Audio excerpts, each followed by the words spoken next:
Bom dia, boa tarde, boa noite, boa madrugada, boa qualquer hora. Essa daqui é a conversa ao pé do rádio. Pós-carnaval, carnaval que não existiu e que, no entanto, foi talvez um dos melhores carnavais, ou quiçá o melhor carnaval da minha vida. Aquele carnaval do reencontro de você consigo mesmo. Aquele carnaval, nunca fui afeito a grandes festas, mas gostava de assistir a folia. Só que foi um carnaval introspectivo, um carnaval, estou parecendo meio filosófico, né? Mas um carnaval de reencontro, reencontro consigo mesmo. Você achar seus caminhos, foi bom. Fiz live, fiz de tudo um pouco. E passei em casa, fechado, num circuito, assistindo e tentando às vezes entender o mundo. A minha vida particular é minha vida particular, não cabe ficar expondo a mesma aqui, mas foi um carnaval interessante, muito interessante, mesmo sem ser carnaval, né? Antes de mais nada, essa é a conversa ao pé do rádio, esse que vos fala é Rubem Gonzalez, esse é o nosso canal, esse é o nosso portal, esse é o nosso espaço. Falo assim de uma forma porque nós já fomos tão cercados pela rede, por todo o cerceamento que nós temos, a bolha que nos enfiaram, que eu quase falo para amigos. Falo aqui para um grupo de aproximadamente 25 mil pessoas, muitos são desinscritos de vez em quando, então falo com esse ar intimista, parece que eu estou entrando na vida das pessoas, falando, ótimo. Ontem tive uma live sobre um assunto pertinente, um assunto que deveria ser tratado como perfumaria, mas passou a ser tratado como o assunto principal da pauta brasileira, como se a gente não tivesse grandes problemas para tentar suplantar. Mas tudo faz parte de um plano, faz parte de um projeto, faz parte de algumas coisas. Tenho que dizer também que assisti um pedaço aqui de uma entrevista do Lula ao UOL, mas cochilei, dormi e depois tem que assistir de novo. O que eu escutei eu gostei. Como eu falei, eu não sou antilulista, eu não sou anti-nada.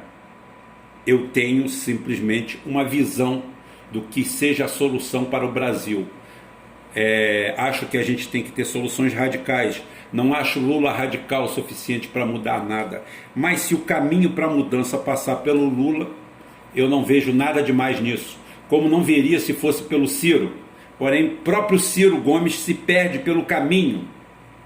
E uma série de abstrações, uma série de caminhos errados que o tornam às vezes inviável, porque as afirmações dele soam como farsa em alguns pontos, em alguns momentos. Transformar o PDT numa filial do PSOL não é uma grande saída.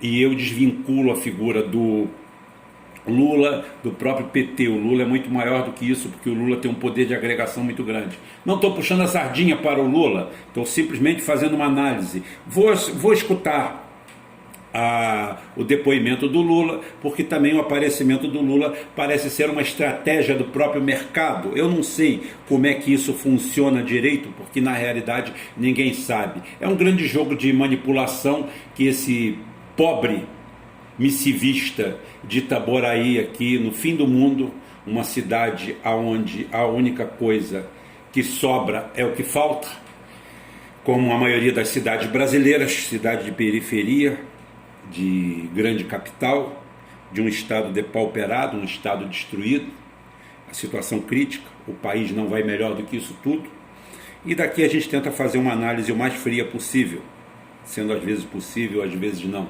mas a gente tenta, isso que é importante.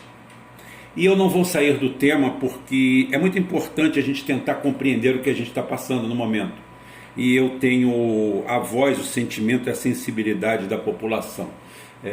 Não tenho nenhum diploma de humanas pendurado nas paredes, não tenho nada, sou portador de um simples certificado de 2º grau, sou um técnico mecânico com experiência na vida, consegui dentro da Petrobras alcançar pontos que realmente seriam difíceis fora da empresa para uma pessoa com uma formação tão elementar.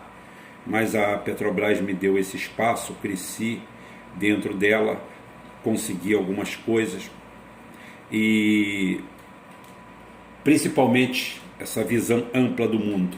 A empresa me ajudou muito, teve muito da educação que eu recebi em casa, mas também da empresa. Ela consegue fazer isso, ou conseguia, não sei como está funcionando hoje. Afastado há algum tempo, mesmo pertencendo aos quadros ainda, na justiça a gente vê isso aí. Mas é importante mostrar e demonstrar o papel que ela teve na minha vida e na de várias pessoas, como a gente cresceu lá dentro, como a gente teve uma troca, uma osmose dentro desse quadro. E voltando à vaca fria, a gente tem que tentar explicar. Eu vou dividir o programa hoje em dois. Eu vou falar sobre o Daniel Silveira, tá? Quem ele é, como ele veio, da onde ele veio, o que ele representa, mais ou menos dentro do ideário, do imaginário, mas de uma forma simples, sucinta. Não sou psicólogo, não sou psiquiatra, sou um cidadão igual a qualquer outro, que tenta explicar as coisas da maneira mais simples possível. Tento explicar para as pessoas como eu queria ouvir, para não gastar muito tempo, para não ter que ficar procurando dicionário com palavras difíceis e rebuscadas, uma forma objetiva. Erros de português, de concordância. Concordância é um pouco mais difícil, mas de português às vezes acontecem, porque aqui ninguém é cátedro da língua, mas o suficiente para ser ouvido e entendido. E começo eu a minha explanação hoje sobre meus alfarrabes, sobre as minhas próprias escritas, ou o que eu faço para memorizar alguma coisa. Quem é Daniel Silveira? Bem, Daniel Silveira é o retrato exato do que o ódio e a negação a alguma coisa pode criar numa sociedade, tá? E de alguma forma isso se permear para a política, porque a política anda ao nosso lado, a política é a nossa vida. Só o ar que você respira que não faz parte da política, porque é um fluido que está em sua volta. Até a água que você bebe faz parte da política, porque se a SEDAI vai colocar água ou não, ou qualquer outra empresa estadual ou municipal de água, faz parte. Salvo se você estiver num recanto muito grande e você pegue água da cacimba, né? Como eu fiz o final de semana inteiro, mas isso aí é particular, para quem eu estou falando entende o que é. Tá? O Daniel Silveira é a negação ao bom senso, a negação à ordem, à justiça e ao que se espera de mais justo dentro de uma sociedade. A biografia do Daniel Silveira mostra exatamente quem ele é. É um desequilibrado mental, um sociopata, alguém que não encontra limites em lugar algum e que sempre acha que tem poder e força a mais do que realmente possui. Segundo consta, pelo que roda pela rede, sem uma comprovação mais a fundo, ele foi rodoviário, era cobrador de ônibus, uma profissão respeitável como outra qualquer. Só que ele nunca respeitou a instituição onde estava inserido, ou seja, ele era rodoviário, trabalhava para uma empresa de ônibus, segundo consta, em Petrópolis, e teria sido expulso do trabalho, demitido por justa causa do seu emprego pelo uso abusivo e fraudulento de atestados médicos. Ou seja, o rapaz com aquele corpanzil, com toda aquela saúde e vigor, nunca gostou muito de trabalho. Não era o seu ramo, não era a sua praia. Tá? Então ele entrou via concurso para a Polícia Militar do Rio de Janeiro. Ao passar no concurso, foi barrado pelo processo de varredura social da instituição, que viu nele uma figura com claros sinais de sociopatia. E mais uma vez a justiça se metendo naquilo que não deveria, essa grande justiça nossa que se mete tudo, tá? Lhe concede um liminar e assim a Polícia Militar do Rio de Janeiro coloca via judicial em seus quadros um elemento que irá provar durante toda a sua estadia na instituição que a decisão da justiça foi equivocada e a decisão do grupo de varredura social da instituição estava completamente certa e correta. A ficha disciplinar do cidadão é uma prova exata do acerto do setor médico-social da PM, ao não querer aceitá-los em seus quadros. Foi um histórico sempre de punições, de insubordinação e de outras coisas que ele passou a usar dentro desse quadro, vamos dizer, social atribulado que nós vivemos hoje. Ele passou a usar isso como um mérito, quando seria um demérito. Com a ficha extensa de punições, o mesmo embarca na onda da truculência de um segmento ativo de cabos eleitorais de Jair Bolsonaro, que, segundo o ideário do inconsciente coletivo das massas do Brasil, seria um novo Vingador. Tá? Alguém vindo das histórias em quadrinhos do Stan Lee, da Marvel Comics ou de outra, que resolveria tudo na porrada. E eles descobriram em Bolsonaro o óleo de peixe elétrico. O político que não era político, que sempre viveu da política, que mamou na política, que colocou todo mundo na política, até seu cachorro deve ter sido candidato a alguma coisa por algum lugar do Brasil, mas que todo mundo disse que não era político e que resolveria os problemas do Brasil. E embarcado e ensandecido nessa nova nau do ódio gratuito e sem sentido, incensado por uma New Left, tá? Que sem nenhum tipo de pudor se lança em defesa de marginais e criminosos, cria uma ojeriza popular. O representante psicopata e marombado acha ali o seu nicho e tem o ápice de exposição pública de valentia ao quebrar uma placa da vereadora Marielle. Um feito idiota e banal que deveria ser ignorado, mas que, graças ao empenho total dos militontos, os esquerdopatas, acendeu nos antipetistas de esquerda, tá, a endeusar essas pessoas. E num passe de mágica, o Rambo de subúrbio, o Braddock da periferia, se tornou o alter ego de todo odiador amador brasileiro. E assim sendo, o povo do Rio de Janeiro colocou mais um caminhão de lixo no Congresso Nacional na figura desse cidadão. Sem limites aparentes, afinal de contas, quando era um simples soldado da PM já se achava sem limites, esse idiota foi preso de forma arbitrária pelo Supremo Tribunal Federal. Sim, ele não poderia ser preso por causa disso. Ele poderia sim receber uma reprimenda, uma comunicação e um pedido de perda de mandato, por quebra de decoro, por outras coisas. Mas agora, esse Supremo Tribunal, que é defendido de forma surreal, com unhas e dentes pela New Left, como se fosse o verdadeiro guardião de justiça, quando na realidade o que temos é simples vingança e desforra pelo discurso do deputado, pela sua postura, e qual essa esquerda frouxa e bunda mola nunca teve coragem de encarar. Agora, ao ver o ato arbitrário da justiça, todos batem palmas. A mesma justiça que arbitrariamente nos colocou esse Rambo Rastaquera nos quadros da Polícia Militar é vista como redentora, quando na realidade abre um gravíssimo precedente. Para o futuro miliciano da Baixada, resta a resignação de descobrir-se um verdadeiro tolo, um imbecil que jogou a oportunidade de ouro que a vida lhe deu pelo ralo da história. O seu ícone, o seu Odin, o grande anjo vingador Bolsonaro, botou a viola no saco e lhe deu as costas. Voltou a fazer o que sabe fazer de melhor e que nós vamos falar no ato contínuo, tá? Voltou a fazer o que é melhor desde que assumiu a presidência. Dar sustentação política à destruição de toda a máquina pública brasileira, abrir as portas para o sucateamento das Forças Armadas e transformar o Brasil numa China de quase 200 anos atrás. O território livre ideal para transformar o nosso país numa terra de ninguém, um país coalhado de Daniéis Silveiras. Esse é o retrato desse cidadão que, ora em tela, é visto dessa forma. Mas agora eu passo a falar, tá, sobre a fala do Bolsonaro. Emendo.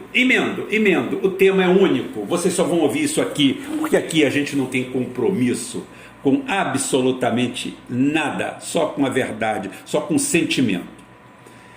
E eu assisti a fala do Bolsonaro E a fala do Bolsonaro hoje é a síntese do que se transformou o bolsonarismo. Um arremedo, uma farsa, aonde cidadãos como o deputado Silveira caíram na esparrela de achar que a valentia do Bolsonaro era uma coisa séria, que ele iria combater comunistas e que tais. Mas na realidade Bolsonaro não deseja nenhum poder incomode seu plano original, que é junto com Paulo Guedes destruir o Brasil, demolir o Estado brasileiro, acabar com tudo e transformar o nosso país no projeto China 1850. Eu apelidei, se algum dia vocês verem em algum lugar, cobrem copyright para mim. Muito obrigado. Tá? Estamos no ponto para passar no mínimo talvez um século ou o resto da nossa vida de muita vergonha. Vergonha para nós, para os nossos filhos e o pior, muita miséria. É isso que nos reserva esse grande governo farsante. Quanto ao deputado, que puxe sua cana tranquilo, que depois tome um pé na bunda do Congresso e logo em seguida vai ocupar um merecido lugar numa milícia do Rio de Janeiro. Se tem um bom pé de meia, pode mesmo criar a sua. Afinal de contas, o empreendedorismo de Bolsonaro nos leva a esse quadro. Não resta dúvida agora de falar que a fala apaziguadora do Bolsonaro, o tigre miando como um gatinho de pelúcia, mostra que o único interesse que norteia o seu governo é a entrega de todo o patrimônio público a troco de mariola. Um assalto às riquezas brasileiras promovido por gangues transnacionais, da qual Paulo Guedes e Caterva são seus representantes. Testa de ferro de Jorge Soros e seus sócios, através do maior banco de todos os tempos do Brasil, que agora se chama BTG Pactual. Uma clara manipulação do mercado, uma entrega do patrimônio público e um compadrio pútrido entre o que é público e privado, transformando os bens públicos brasileiros numa imensa privada. É isso que nós temos hoje, é o que restou, é o que sobrou de esperança para os patetas bolsonaristas. E também não podemos negar a obra do autoritarismo e da total coerência da nossa nefasta esquerda, toda ela agora apaixonada e aliada ao STF. O mesmo STF que deixou Lula na cadeia durante quase 2 anos, o mesmo STF que negou a nomeação de Lula a ministro, mas que a esquerda isso pouco importa. O que importa para a esquerda brasileira é o atual momento, é o famoso Carpe Diem. Viva o dia, não se preocupe com o resto da história.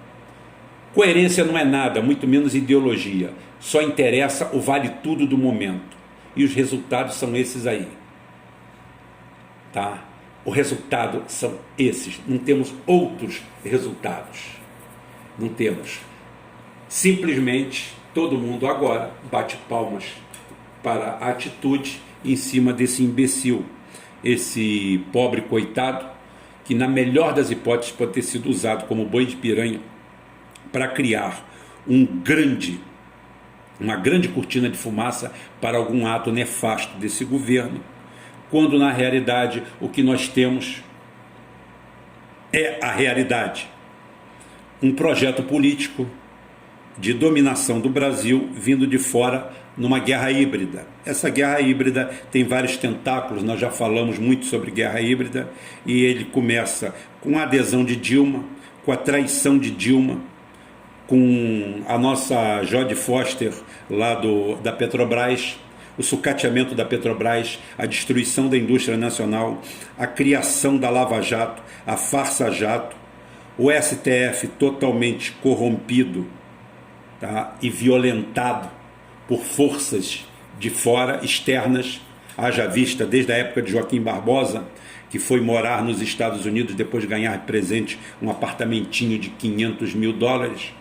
Cada um tem o preço que merece e o que deve ter. O mercado é assim. O mercado da corrupção, então, é mais justo ainda. Cada um recebe aquilo que merece, ou melhor, sempre disseram que todo corrupto é comprado por mais do que vale, porque o corrupto não tem preço, o corrupto é desprezível. E assim nós ganhamos de presente o Bolsonaro, o anjo vingador. O que o brasileiro quer? Primeiro você semeia o ódio, primeiro você semeia os movimentos que Dilma disse que queria aquilo ali, fez uma pataguada em torno de umas frases feitas muito boas para esses partidecos da New Left, sobre a liberdade de expressão, quando a gente viu o exemplo claro do Putin agora metendo a porrada em todo mundo, metendo todo mundo em cana e dizendo que ali quem manda é ele, porque aquilo ali não é puteiro, aquilo é um país e ninguém vai manipular nada. E esse mesmo Putin avisa a Dilma que isso aconteceria. Erdogan disse, aconteceria comigo também, mas graças ao Putin eu estou salvo. E ela simplesmente seguiu célere na sua função, porque a sua função era aquela, era aprovar aquela lei da delação premiada, a 24.850, entre outras, de 2 de agosto de 2013, outras, acatar tudo que o judiciário fez, dar uma força, ligar para o Dallagnol e depois gravar o Lula numa gravação ambiental e deixar o Sérgio Moro cagar na cabeça da República, destruir o Brasil junto com a Globo. Essa mesma Globo que agora é endeusada e incensada por essa mesma esquerda. Vá saber e entender o que é isso. O que é, eu sei, é a luta única e exclusiva pelo poder barato, por Brasília, pelo comando, por mandar, por dividir os cargos. Reclama-se da postura de alguns diretores e nomeados do Bolsonaro, quando na realidade o que se quer é aquelas vagas para nomear os seus. Não muda nada, tudo como dantes no quartel de Abrantes. Eu não sei o que é isso, eu não sei onde isso vai parar. Eu só sei que, como falei anteriormente dentro da minha linha de raciocínio, simplesmente estamos todos dentro desse barco, aonde o Bolsonaro foi criado como o alter ego disso tudo, o vingador, o cara que resolveria na porrada tudo. E o Bolsonaro não resolve nada na porrada, nada em coisa nenhuma, não enfrenta nada, não enfrenta ninguém. O Bolsonaro, o papel que ele tem é de títere, é de fazer de conta que é presidente do Brasil, cumprir a sua função e manter o Paulo Guedes como czar da economia, destruindo a mesma, entregando o Brasil e fazendo desse país um país de terra arrasada, de um imenso Brasil, com 8 milhões e meio de quilômetros quadrados, 7.500 quilômetros de costa, de norte a sul do país, tá?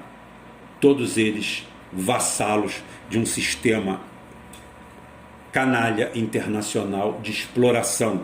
Tudo nosso está sendo doado, tudo nosso está sendo sucateado, e o governo será de 0,1% da população, com mais 1% de suceranos. Sucerano é o capitão do mato, de um nome mais bonito, que é aquele intermediário que faz o caminho entre quem manda chicotear e o lombo do povo. Esse caminho do meio é do sucerano, é quem vai sobrar nesse país. Teremos uma população de no máximo 5 milhões de habitantes vivendo em condições dignas, todos eles de uma forma ou outra atrelada ao grande capital estrangeiro, às grandes negociatas, às grandes sacanagens. Para o grosso da população, 200 milhões de habitantes do Brasil, pelo menos, o que resta é a miséria e a falta de perspectiva. Uber para dirigir, iFood para entregar, e todo mundo vivendo à margem da sociedade e à margem da riqueza que esse país tem e que nunca foi nem nunca será dividida. Viveremos a eternidade invejando outros povos, outras raças e vendo como é bom viver fora daqui. O resto é isso que nós temos para hoje. Essa é a minha conversa de hoje. Praticamente não precisei apelar para palavrão algum, para nada, para mostrar esse momento de reflexão. Acho sim que Lula vem aí, Collor também vem, não sei. Se o Collor viesse com sangue nos olhos, com vontade de se vingar de tudo que foi feito contra ele, seria bem interessante. Ele, em algum momento da sua vida, ele também se comportou como Daniel Silveira. Eu lembro do início da carreira dele e ele teve arroubos de Daniel Silveira, ao descobrir que ele não era nada, não era ninguém, mesmo sendo Collor, mesmo sendo presidente. Esse pobre imbecil desse Daniel Silveira, o que lhe resta é a vala da história, mais um idiota, mais um imbecil, mais um desprezado pelo sistema, mais alguém criado pelo ódio momentâneo e por essas depressões que a sociedade e o mundo passam, mas o Brasil teima em não sair delas. Faz esse ciclo de 29 anos que eu também criei esse termo. Falo que criei porque fui eu que criei mesmo. O resto depois veio copiando. Eu estou pouco me lixando. Falo para o meu público específico e é verdade. Tá? Palmeei exatamente a história dos 29 anos, o ciclo perfeito, tá? Aonde todos nós, quando vamos dar um passo grande em direção a alguma coisa, caímos num buraco e começamos de novo. Só que dessa vez vieram com arte e ciência. Ninguém quer que esse ciclo de 29 anos se repita. Talvez 290 anos seja a medida do momento. Até amanhã, se Deus quiser. Amanhã sem falta tem sim Geoforça. O vídeo já está pronto. Só falta dar uma limpada e jogar no ar. Vocês vão gostar, tem uma surpresa maravilhosa e também vai ter um vídeo no canal principal aqui. E quem sabe até uma live de perguntas e respostas. E fiquem todos com Deus. E feliz Páscoa. O próximo é Páscoa, né? Não sei se vai ter Páscoa também, não teve Carnaval, mas para mim teve. Para mim foi um dos melhores da minha vida. Tá bom? Até amanhã, se Deus quiser, e Ele há de querer.